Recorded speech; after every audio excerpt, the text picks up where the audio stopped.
Welcome, my constant reader friends. I'm Tad, and this is Tad Reads Books and Stuff. All right, so I'm doing my first installment of the 2024 Spooky Scary Skeleton Halloween Readathon, hosted by Nicole at Nicole's Bookish Nook and many other co-captains. So check out her videos on this Spooky Scary Skeleton Halloween Readathon and all her other co-captains videos. All right, I decided to start with The Brides of Marracoor. Now, this fits, I believe, prompt 5, which is read a book about witches. I've had this for a couple years now. I'm a fan of Gregory Maguire.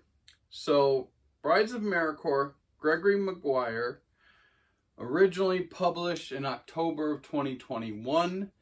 And this is actually book number 1 in the, what they're calling, Another Day trilogy. Book 2 is The Oracle of Marracoor, and book 3 is The Witches of Marracoor. All right, so again, I'm kind of a fan of Gregory Maguire, even way back to Confessions of an Ugly Stepsister, Lost, there's of course Wicked. Now, if I would have read the 4th book in the Wicked series, titled Out of Oz, maybe I would have been a little bit more prepared for this book. I thought that this book was going to be kind of like a prequel to the Oz series, and it's not. Well, you can see her right here. This young, beautiful, green woman, she's actually a young girl in this, at the beginning of this book, is Rain. And if I would have read Out of Oz, I would have realized that Rain is the granddaughter of Elphaba. So yeah, this is in the future, 25 years or something from the end, from Out of Oz, something like that, approximately. So, let me give you the numbers. I almost forgot. I love giving the numbers. Published October 2021. My version has 368 pages. It's a first. And on Goodreads, it currently has a 3.63 rating. I'm going to tell you right off, I gave it 3 stars. If you've been watching my channel for any period of time, 3 stars is a basically decent book for me. I read for entertainment values mostly, unless of course I'm reading a nonfiction, then I'm reading for educational purposes. But I don't know, I just want to enjoy a book when I read it. And then if it starts really getting me, grabbing me, making me think about it constantly, things like that, I'll give it a bit more stars. But this book is a 3. It's not even a solid 3. It's almost a 2. Why? Because overall, it's boring. Oh my gosh. I was hoping this was going to be good. Yeah, it's going to, take care of one of the proms, 5, a book about witches, because, it's Elphaba's granddaughter. She flies a broom. Well, kind of. I guess that's one of her big things. What happens is this beautiful young green girl washes up on the shore of this island. And the island is off the coast of the main island, Marracoor. What do they call it? Marracoor something. Anyways, the main island, Marracoor. The island is called Marracoor Spot. It's just a little island off the coast of Marracoor, which is pretty cool. Maps. We always love maps on the channel. and that's pretty cool. So we kind of know where Marracoor, says the Marracoor crown. Oh, Marracoor abiding. Geez, I should just look at the map, right? Marracoor abiding is the name of the main land, and then Marracoor spot is down here, is the island that rain washes up on. So apparently she was flying on her broom, going somewhere, got into a really bad storm, and crashed into the ocean. Luckily, she was flying with her familiar. So yeah, I mean, that fits, again, more of the witch theme. She's flying with her familiar. Her familiar is a goose. The goose's name is Iscanary, and the goose kind of props her up on his back and helps her, you know, I guess, to safety, so she doesn't drown in the middle of this ocean, which is called what? I don't know. Great Northern Island. I don't know. Oh, the Sea of Mara. Jesus. Mara is like the god that they worship or pray to. So he saves her, but they wash up on this island, Marracoor Spot. The strange thing about Marracoor Spot is it's populated by 7 people, and only 7, and they're all women. So there's these 7 women on Marracoor. What are they doing on Marracoor Spot? They're actually, it's kind of like a cloister. It's almost like these worshiping nuns kind of thing, and they actually what's the word? Flagellation. They flagellate their feet in the mornings and make their feet all bloody, and they sit down by the salt water to cleanse their feet, and they do this in their religious worships. But what they're doing is they're kind of guarding this ancient box that has a relic in it. They really don't even know why they're doing this, but supposedly it is this relic that they're guarding. They're saving the world.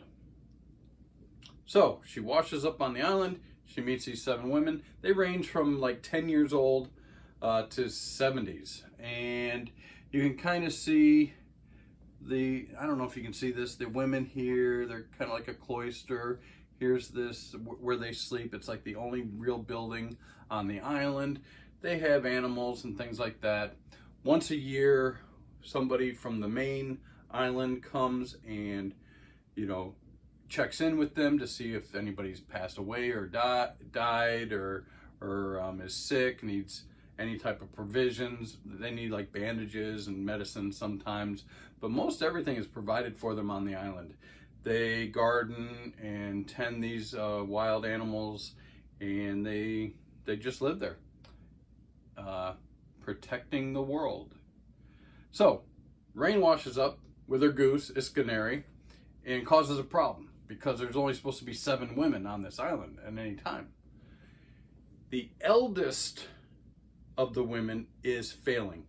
She's going to pass away probably pretty shortly. The rule is that the oldest passes the key. The key is the key to the lockbox of the relic onto the next eldest woman, and that woman becomes the leader. And then when that person visits, they would say, hey, so and so passed away, we need another woman, and they bring a baby.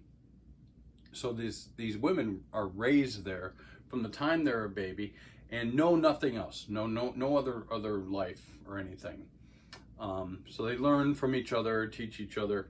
Well, of course, Rain's thrown a wrench in this. Now there's 8 women. What's going to happen? The oldest lady, about ready to die, does not trust the second eldest lady because she's kind of a bitch. But is it because she's losing her brain, or is the lady really a bitch? She thinks that the lady's going to ruin. So she plots to quite possibly kill the second oldest lady so that Rain can become the seventh woman and stay there. There's this whole plot. But it was pretty boring. I'm sorry. There is some other things going on the main island. A band from another, they call them aliens from another part of the world, attacks Marracoor abiding. And while this guy's away, he comes back and finds that his family is gone. He has to find his family. So there's kind of two stories going on. It just, I don't know. You know what my problem is? One thing, like I said, I like Gregory Maguire. I like his writing style. I like his storytelling. He's inventive. But there's no heart in this. And why do I say that? It's because this is pure, it's just blatantly the first book of a trilogy. It's almost like it's just to make money. Let's write the first book. Now, you all know this. You usually in a book, you have a beginning, a middle, and an end, like a TV series or whatever. You have a nice arc if you have a series or an IP and you've got many movies. A lot of times when I was younger, you would read a book and it was like, you know, the author got a 5-book deal or something, 3-book deal. He wrote a book. It became a hit. Now he writes other books and kind of turns it into a trilogy. Excuse me. Turns it into a trilogy. This is absolutely just written as a trilogy. So this is the beginning. Oftentimes, the beginning is the most boring part. I understand that. But he could have put a little bit more heart in this, a little bit more intrigue and information. Kind of the characters were pretty flat. Yeah, we do find out, you know, like I hadn't read Out of Oz, so I didn't know it was, you know, a sequel. And that Rain was the granddaughter of Elphaba. I didn't know that going into it. But you don't really find that out in the book because I guess you should have known that. But she's got amnesia.